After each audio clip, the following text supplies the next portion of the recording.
Hey, what's up guys? Welcome back once again. आज की कहानी की शुरुआत होती है दो दोस्तों से जो कुछ अच्छा समय बिताने के लिए एक कॉटेज की तरफ जा रहे हैं जो कि शहर से कुछ दूरी पर मौजूद है। हालांकि वो जगह काफी सुनसान और वीरान पड़ा रहता है। हर समय पर क्या करे, लड़कों में चुल होती है ऐसी जगहों पर जाने की, तो ये भी चले गए। अब कार में बैठे दोनों अपने आगे आने वाले रास्तों का जिक्र कर रहे थे। अभी इनके बीच में एक कार दिखी जो असल में इनके साथ रेस लगाना चाहती है, पर दूसरा वाला लड़का समझदार था। वो यहाँ के लोकल के साथ कोई भी मस्ती नहीं करना चाहता क्योंकि उसका अंजाम शायद वो पहले से भुगत चुका है। कैरी ने वहाँ कॉटेज पर पहुंचते पहुंचते रात हो जाती है, लेकिन अभी भी ये काफी एक्साइटेड थे क्योंकि इन्हें कल काफी कुछ देखना है। जब दूसरा वाला कार से बाहर आया तो उसने महसूस किया जैसे कि उन्हें कोई छुप कर देख रहा हो, पर स्काउट उसका ये उसे वहम बताता है क्योंकि वो लंबी ड्राइव करके यहाँ तक पहुंचा है। हो सकता है उसके सर में दर्द हो रहा हो। इतना कहकर वो अंदर चला गया, पर बहुत देर हो गई, जॉन अभी तक वापस नहीं लौटा। इसीलिए स्काउट खुद बाहर आया और देखने के लिए कि वहाँ एक अजीब सा सन्नाटा था। जॉन का कुछ अता पता नहीं था, आखिर वो कहाँ चला गया। इसीलिए अब स्काउट उसे कॉल लगाने की कोशिश करता है। उसका फोन थोड़ी दूरी पर रिंग कर रहा था जो देखकर वो वहीं पहुंचा, लेकिन जैसे ही वो आ गया किसी अनजान चीज ने उस पर हमला कर दिया और इसके आगे हमें सिर्फ उसकी डरावनी चीखें ही सुनाई देती है। बाकी क्या हुआ हम नहीं जानते, लेकिन हाँ हो सकता है कि आगे जाकर कुछ और चीजें जानने को मिले।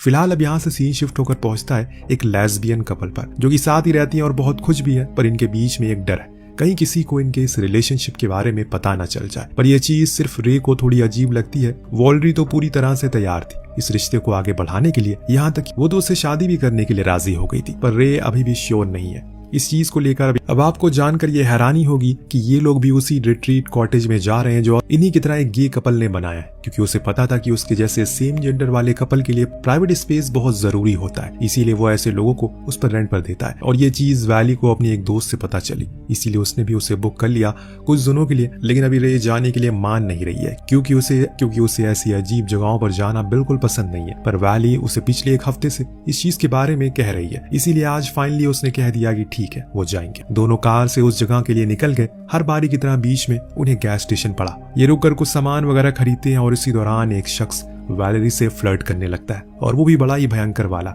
जिसे तंग आकर वो उसे बताने ही वाली होती है कि उसकी गर्लफ्रेंड है और वो लेस्बियन है। लेकिन तभी रे ने आकर उसे रोक लिया और कार में चली गई। बीच रास्ते में वो लोग काफी कुछ बातें करते हैं। उस दौरान वैलेरी उसे स्टीव और रॉबर्ट के बारे में भी बताती है जो असल में रिट्रीट कॉटेज के मालिक है। तभी अचानक इनकी कार का टायर फट जाता है तो रे अब बड़ी मुशक्कत से उसे ठीक करती है और फिर जैसे तैसे करके ये लोग उस कॉटेज तक पहुंच गए, जो इन्हें देखने में बहुत अच्छा लगता है क्योंकि वो काफी ही पीसफुल जगह पर था। अंदर गए तो इन्हें वहाँ काफी साफ सफाई नजर आई। ऐसा लग रहा है कि मानो यहाँ पर कोई कई साल से नहीं आया हो। इस बात से दोनों गौर नहीं करते, पर रूम में जाकर थोड़ा फ्रेश होते हैं। और इस बीच हमने देखा कि वैलेरी के पीछे से कोई गुजरता है, तो वहीं बाहर बैठी रे को भी ऐसा महसूस होता है मानो जैसे पेड़ के पीछे कोई है जो उसे देख रहा हो।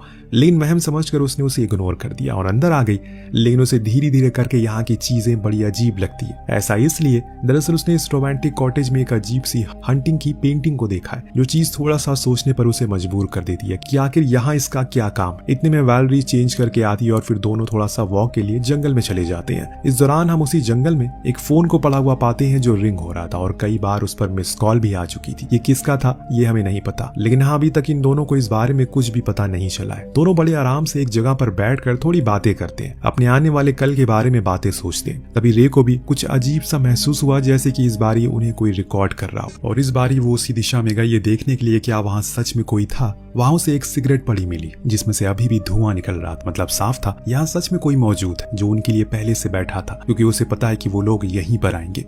रे भागते हुए वैलेरी के पास आई और चलने को कहा। वैलेरी को कुछ भी नहीं पता कि अभी असल में क्या चल रहा है, पर रे के कहने पर वो बस भागती रही। ये कॉटेज से बाहर आ गए तो वहाँ इन्हें कार नहीं मिली। ये देखकर दोनों हैरान थे, ये कैसे मुमकिन हो सकता है। वहाँ तो ऐसे व्हाइट कलर की कार खड़ी थी जो किसकी है ये तो पता नहीं होगा। दोनों अंदर घुसे और अपने फोन को ढूंढने लगे, लेकिन दोस्तों वो भी वहाँ पर नहीं था। तभी रे ने गौर किया पूरे कॉटेज में कुछ अजीब से फुट मार्क है जिन्हें देखकर लग रहा है कि अभी कोई सीधा जंगल से अंदर आया, और ये चीज वो वैलेरी को भी दिखाती है। दोनों के अंदर खौफ पैदा होने लगा है क्योंकि यहाँ तो अब कोई उनकी मदद के लिए भी नहीं आ सकता। इन्हें कुछ सिसकियों की आवाज आई। उन्हें लगा कि शायद वो ओनर आए होंगे, इसीलिए वो फौरन नीचे गए तो वहाँ असल में 2 लड़कों की आधी कटी हुई लाश सोफे पर रखी थी, जिनमें से एक का सर गायब। ये वही दोस्त थे जिन्हें हमने कहानी की शुरुआत में देखा था। उनके पास कुछ लोग खड़े थे जिन्होंने बड़े अजीब से मास्क पहने। इस मंजर को देखकर दोनों लड़कियां फौरन भागती हैं और बस भागती रहती हैं, क्योंकि उन्हें नहीं पता कि अगर उन लड़कों का ऐसा हाल हो सकता है तो वो लड़कियों का क्या करेंगे। न जाने किस किस दर्द से उन्हें गुजरना पड़ेगा। भागते भागते इनके सामने एक लेक आया। तभी वैलेरी गिर पड़ी क्योंकि उसके पैर में एक ट्रैप ऊपर आ गया। रे ने बहुत कोशिश की किसी भी तरह करके उसे आजाद करते, लेकिन वो खुल ही नहीं रहा था। आसपास कुछ था भी नहीं जिसे वो उसे तोड़ सके। तभी इन दोनों की नजर पड़ी सामने वाली लेक पर, जिसमें इनकी कार डूब रही थी। इस चीज को देखकर इन्हें पूरा यकीन हो गया कि जो कोई भी है वो अच्छा इंसान तो बिल्कुल नहीं है, इसीलिए इन्हें फौरन यहाँ से निकलना होगा। लेकिन आखिर कैसे? रे को ख्याल आया उनकी कार में कुछ टूल है जिससे वो स्ट्रैप को खोल सकते हैं, पर उसके लिए उसे लेक के नीचे जाना पड़ेगा। वो तैयार थी, लेकिन जैसे ही वो लेक में कूदी उसने एक शख्स को देखा जो उसी की ओर बंदूक ताने खड़ा था, और जैसे ही वो नीचे गया शूट करना शुरू कर दिया उसने। कई मिनट तक ये सिलसिला चलता रहा। फिर कुछ देर बाद वो वहां से चला गया। तब रे फौरन बाहर आई और भागते हुए वैलेरी के पास गई, क्योंकि वो अभी भी वहीं पर थी। रात के अंधेरे में जैसे तैसे करके गिरते बढ़ते वो उस जगह पर पहुंच गई, परंतु जिस बात का डर था वही हुआ। वहां वैलेरी नहीं थी और ना ही उसका वो ट्रैप। मतलब साफ था कि ये सब कुछ प्लान किया गया था ताकि रे उसे अकेला छोड़ दे और वो अपनी चाल चल सके। इस बीच उसे वैलेरी की चीखें सुनाई देती है। दूर से वो मदद की गुहार लगा रही थी, लेकिन चारों ओर घना अंधेरा था और अंधेरे में ये जंगल किसी दानव हवेली जैसा बन जाता है। हर कदम पर सिर्फ और डर और मौत का खौफ। बड़ी देर बाद उसे कुछ उजाला मिला, पर ये क्या, इस जंगल में कैमरा और वो भी ऑन हुआ। भला यहाँ कोई क्या रिकॉर्ड करता होगा। इस चीज को देखने के लिए वो आगे बढ़ी और तभी पीछे से एक मास्क मैन ने उस पर शूट कर दिया, जिससे वो वहीं बेहोश हो गई। जब कुछ घंटों बाद उसकी आंखें खुली तो उसने महसूस किया उसे असल में शूट नहीं किया, बल्कि उसे सिर्फ एक बेहोशी का इंजेक्शन लगाया गया था। और अभी वो जिस जगह पर मौजूद है वो एक बंकर जैसा कुछ है। उसके हाथ पांव को बांधा गया है जंजीरों से। ऐसा लग रहा है कि मानो अब उसके साथ कुछ बहुत ही बुरा होने वाला है। अकेली रे चीखती चिल्लाती है, पर यहाँ कोई नहीं उसकी मदद की गुहार को सुनने वाला। अब उसने कुछ अपने आसपास की चीजों को देखना शुरू किया। तब उसे कुछ दूरी पर एक खिड़की दिखी, जिसके बाहर देखने पर उसे अपनी जैसी एक लड़की दिखी जो सामने वाली कॉटेज में खाना बना रही थी। लेकिन तभी उसके पीछे भी हम उसी मास्क मैन को देखते हैं। लगता है कि अब उसके दिन आ चुके हैं। इस चीज को देखकर रे ने फौरन उसे आवाज लगाई, चिल्लाई कि पीछे देखो। पर ये क्या, उस लड़की को तो कुछ हुआ ही नहीं है। वो तो उस मास्क मैन वाले आदमी के साथ खेलना शुरू कर देती है। दरअसल वो दोनों कपल है और यहीं रहते हैं। और इस चीज को देखकर रे समझ गई कि वो दोनों ही मिले हुए हैं। इतने में वो आदमी दोबारा उसके पास आया और इस बारी उसके हाथ बंदूक नहीं थी, बल्कि एक कैमरा था जिसमें वो उसे शूट करता है। ये देखकर डरी हुई रे बोली उसने उसे नहीं देखा और ना ही बाहर जाकर वो किसी को उसके बारे में कुछ बताएगी। बस उसे वो जाने दे। उसकी गर्लफ्रेंड को भी। वो दोनों शादी करने वाले हैं। ये सुनकर वो आदमी अपना मास्क हटा देता है और एक भयानक मुस्कान के साथ उसे हर एंगल से शूट करने लगता है। करीब 15-20 मिनट के बाद जब उसका काम खत्म हो गया तो उसे उसकी ऐसी हालत में छोड़कर चला गया। रे समझ गई उस आदमी को भी अब पता चल चुका है कि अगर उसने उसे देख लिया होता तब भी वो उसका कुछ नहीं बिगाड़ सकती थी, क्योंकि यहाँ से जिंदा बाहर जाना असंभव है। कुछ देर के बाद उसने देखा कि बाहर एक गाड़ी आकर रुकती है, जिसमें से 3 लोग बाहर आते हैं। एक तो उसने पहले ही देखा था। एक मिनट, ये तो वही है जो गैस स्टेशन पर वॉलरी से फ्लर्ट कर रहा था, यानी कि वो तब से ही उसका पीछे पड़ा हुआ है। इन तीनों में से किसी चीज को लेकर बहस चल जाती है, जिसके चलते जेम्स को, वही मास्क मैन था, वो उसे अपने एक साथी को शूट कर देता है। ये देखकर ये समझ गए कि इन लोगों को किसी की जान की कोई फिक्र नहीं है, बस इन्हें अपना काम से मतलब है। इसके बाद अब क्लारा उसके पास आई पानी लेकर। रे ने सोचा कि वो लड़की है तो उसे मैनिपुलेट करना आसान होगा, पर उसके पास तो दिल ही नहीं था। वो उसके मुंह पर कहकर चली जाती है कि ये तुम्हारी जिंदगी का आखिरी पानी है। रे पूरी तरह से दंग रह गई कि अब क्या वो सच में मर जाएगी। उधर वो दोनों अब स्काउट के पास गया और उसे बड़ी बेरहमी के साथ टॉर्चर करने लगे। जेम्स का साथी केविन उसे रिकॉर्ड कर रहा है, जैसे कि मानो वो किसी चीज के लिए सारी चीजें स्टोर कर रहा हो। तो वहीं अंदर घर में बैठी क्लारा मॉनिटर रूम में बैठी थी, पूरे जंगल पर अपनी नजर बनाए हुए थी। कोई बाहर का आदमी अंदर ना घुस जाए। हर कोई मिला हुआ है और हर किसी के पास कुछ न कुछ काम है। अब जब जेम्स को लगा कि काम की शूटिंग हो चुकी है तो वो क्लाइमेक्स शूट करने गया। इसीलिए उसने पहले अपना मास्क पहना, फिर कुल्हाड़ी से स्काउट के सर को धड़ से अलग कर दिया। लेकिन एक मिनट, अगर ये स्काउट है तो जो 2 लोगों के घर में लाशें थी तो वो कौन? क्या ये ऐसे कई और लोगों को भी कैद करके रखे हुए हैं इन्होंने? इस सवाल का जवाब आगे मिलेगा। पहले हमें ये जानना है कि अभी वैलेरी कहाँ है और अब आगे क्या होने वाला है रे के साथ। रे को अब पता था कि अगर कुछ उसे करना है तो खुद ही करना होगा, इसीलिए वो खुद की कोशिश करने लगी, खुद के हाथों की रस्सियों को खोलने लगी। लेकिन ये मुमकिन नहीं हो पा रहा है। तब उसने वो किया जो किसी भी जिंदा आदमी के लिए करना बहुत ज्यादा दर्दनाक साबित होता है। वो अपनी एक उंगली को खुद के दांतों से काट कर अलग कर देती है और इसी रस्सी को खोलने में कामयाब हो जाती है। ऐसा करने पर उसे बहुत दर्द होता है, लेकिन वो फिर भी उसे इस दर्द को बर्दाश्त कर लिया। फिर गेट के पास गई ताकि कैसे भी करके उसे खोल सके, लेकिन ये इतना आसान नहीं था क्योंकि वो गेट बाहर से लॉक था। उसे ये भी पता है कि हर समय पर उस पर नजर रखी जा रही है, इसीलिए उसने एक प्लान बनाया। उन्हीं की चीजों को उन पर आजमाने का मन बना लिया। वो एक कोने में जाकर बैठ गई जहां तक कैमरा पहुंच नहीं पा रहा था। जैसे कि क्लारा को लगे शायद वो भाग गई हो, इसीलिए वो फौरन बंकर में आई और आसपास देखने लगी। रे पीछे से निकली और एक डंडे से उसके सर पर वार करके उसे वहीं गिरा दिया और भाग निकली। उसके पास मौका था कि वो अकेले भाग जाती, लेकिन अपने प्यार को लिए बिना वो नहीं जाएगी। लगातार उसे वॉलरी की रोने की आवाज आ रही है क्योंकि उसके सामने ही वो लोग जॉन की भी पिक्चर शूट कर रहे थे, जिस दौरान जेम्स कहता है कि इस बारी हमें कुछ अलग करना होगा